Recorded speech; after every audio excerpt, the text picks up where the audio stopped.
Hello everybody, and welcome back to another video. In today's video, I'll be talking about a poll that caught my eye that came out yesterday, and I'll be talking about the broader trend of buyer's remorse in American politics and American elections. So we're going to get right into it. The first thing I do want to say is that in this video, I'm going to look at Gallup polling over time, we were looking at Trump's approval ratings from his first term, which we'll dive into in a few minutes here, so get ready for that. But I just want to say, from here on out, we're not going to be able to use 538 because it was, in case you didn't hear, unfortunately discontinued by ABC, which is very unfortunate. I'm deeply unhappy with that for a number of reasons. Just to mention a few, not only, I love 538, but even for people who did not spend significant amounts of time reading about elections or predicting or analyzing elections, it was a great resource, and it had a number of tools that were very unique and that provided people with very important information just a few clicks away on Google. So very unhappy with ABC for cutting 538. It's a significant loss to what I do and just in general to people as a whole. It's disappointing. So we're going to be from here on out using the Gallup average. But with that being said, now that I got my little rant out of the way, let's talk about the MIRS News and Target Insight poll out of Michigan. This came out yesterday. It was fielded between March 3rd and March 6th, but it came out on March 12th, I believe. And this poll showed that if the presidential election in Michigan were held today, Kamala Harris would win with 48% of the vote. Trump would get 41% of the vote. So we'd see Harris win Michigan by 7, despite the fact that she'd lost it by a point and a half last November. And so this has prompted a lot of people, especially people who are Democrats or who don't like Trump, to say this is a great example of buyer's remorse. People are unhappy with Trump. This isn't what he was going to do. People aren't getting what they asked for. They aren't getting what they voted for. And this coupled with some small pieces of anecdotal evidence, like stories of people who voted for Trump who lost their jobs because of cuts to the government, or people who voted for Trump but are unhappy with the Republican agenda since he's taken off, especially stuff like Doge, right? Like there are, videos on the internet of people saying, I regret my vote. There's people who have said, I voted for Trump and I wish I didn't. That's fine. That happens almost every election. But I think people are overreacting. That's kind of the point of today's video, which is that by and large, there is not buyer's remorse. There is not an overwhelming sentiment yet. Maybe it'll happen in the future, but there's not one yet that people who voted for Trump are unhappy with what he's done and are not or are regretting their vote from November. And so the first thing I want to say about this poll before I dive into this broader trend here is that it's just one poll, right? There were probably a number of polls in the month before the 2024 election that showed Kamala Harris up by 5, 6, 7, or 8 points in Michigan, right? That's fine. It didn't matter. She lost it by a point. And so polls can be wrong. So there's a good chance this poll is just wrong, which I think is the most likely scenario. I think it's actually what I'm going to advocate for in this video. But more specifically, let's think about who's tuned into politics right now.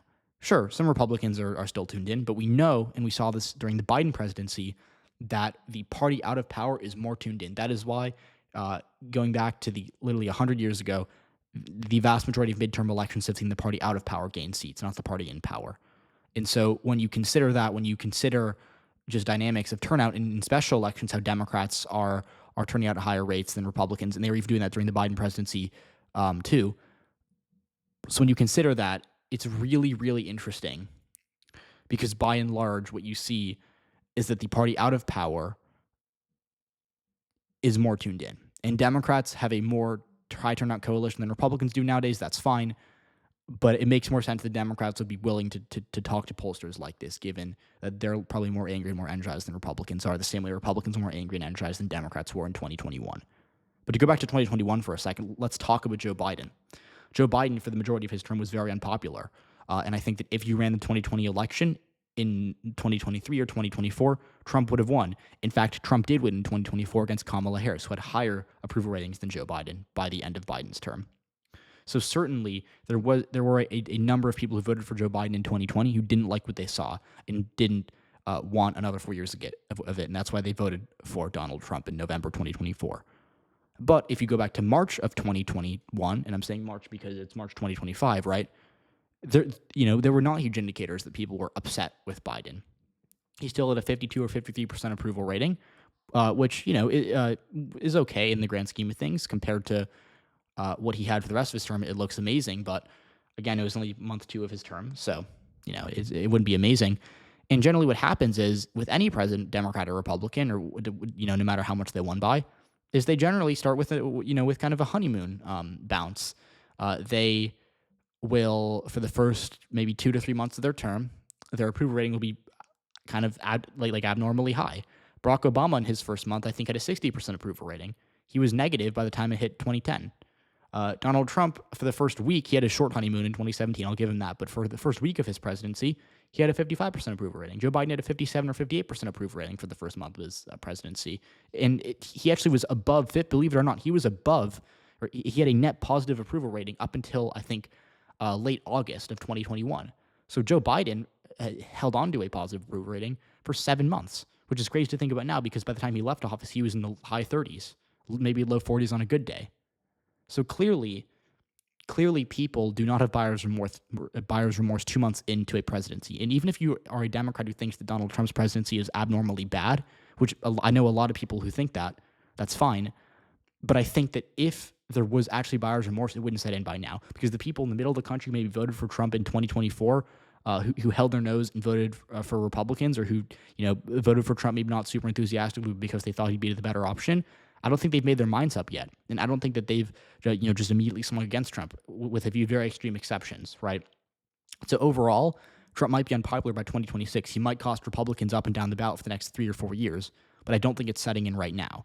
And we can take a look at his approval ratings for his first term to kind of corroborate this. Donald Trump, and Gallup was actually lower on him than the average was, so these numbers are kind of deflated. But Donald Trump's approval rating started at 45% when he took office in January of 2017. And so if we go to the middle of March, the closest one you can get is around March 13th of 2017. He was down to 40%. So he actually fell a little bit, right? He fell 5%. And, that isn't too much if this was his honeymoon, right? I think he had like a 52 or 53% approval rating on the FiveThirtyEight average, rest in peace, on January 20th, 2017. And it makes sense that he's down to 47 or 48% by the middle of March. That's fine. But what I don't think is that if you ran the 2016 election, and maybe that's different because turnout dynamics might have been different, but like among independent, middle of the road voters, I don't think that the result would have been that different had you ran the 2016 election in March of 2017, right? And the same goes to the 2024 election in March of 2025. Maybe Democrats would do a little bit better. Maybe they'd get a little better turnout from their base. Beyond that, I don't think much would change. I don't think that independent voters would suddenly switch over to Kamala Harris because they're so mad at Trump for the first 2 months of his term. Maybe a few would. I don't think that enough would to swing the whole election. And I certainly don't think enough would to create an 8.5-point shift to the left in Michigan. And so if we look at the remainder of Trump's term, go to like the day of the midterm elections, his approval kind of stabilized, right? Like go to, or I guess November 12th, which is a week after the midterm elections, he was at 43%. He went up. He was at 40% or 38%, or he was actually at 38%, I think, the day of the midterms, roughly. And so it kind of fluctuated, but he was in the high 30s to low 40s.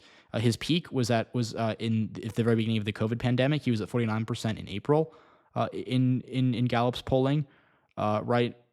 And that was really the best he got. And then go to the kind of the middle of the pandemic, and it got lower. And then on election, or a few days after the election, 2020, he had a 43% approval rating, back to where he kind of was in the beginning of his term. And so what we've seen consistently is that once you pass the honeymoon phase, it can fluctuate, but it generally stays within the same range. And so Joe Biden, after he passed the honeymoon phase, and after he had kind of like a 6-month period of just falling, his approval rating stayed between 38% and maybe 43%. It was not good, but it didn't drop below, in aggregate, like 37 or 38%. And so Donald Trump, again, just kind of talking about his approval rating from his first term, Gallup had him lower than I think everyone. Like, I don't believe Donald Trump only had a 34% approval rating when he left office. I think that's crazy, right? But just, say that he was truly at these numbers. 45 was what he started at, and after he had his little fall off to the low 40s, he stayed there. His worst, I think, was around 35 in October 2017. And then after that, he was, between 37 and 43. And so now what I think is going to happen is I think Trump will have decent approval ratings. I don't think he's going to be super popular. I think the country's too polarized for that. But at the end of the day, I don't think we're seeing buyer's remorse 2 months into a presidency. Democrats might have a really good 2026. They might have a really good 2028. But at this point in time, I don't think that there's evidence to suggest that people are regretting their vote for Trump. And so I just wanted to talk about that and kind of, I guess, analyze this trend in politics. I think often people, when they lose an election, are eager and ready for people to, confess and say, I was wrong. Maybe a few people are doing that, but certainly not enough to change the country as a whole. So let me know what you think, and I'll see you all in the next one.